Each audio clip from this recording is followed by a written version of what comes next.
سلام به دوستان عزیزم، امیدوارم حالتون خوب باشه.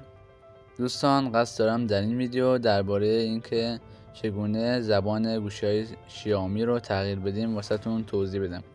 اگر میخواین این ویدیو رو کامل یاد بگیرین تا آخر این ویدیو با من همراه باشین. پس بریم برای آموزش.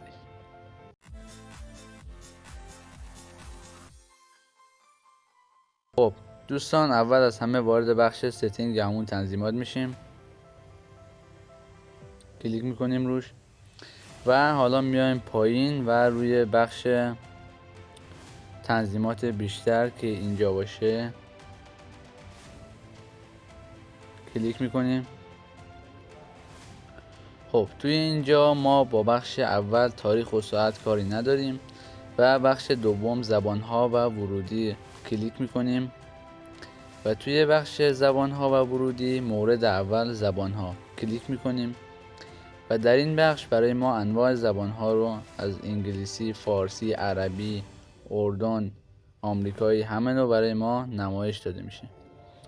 ما میایم پایین و روی بخش فارسی کلیک میکنیم و زبان گوشیمون رو فارسی میکنیم. خب دوستان، امیدوارم از ویدیو من خوشتون اومده باشه. اگر سوال یا نظری بود از بخش نظرات با من در میون بذارید.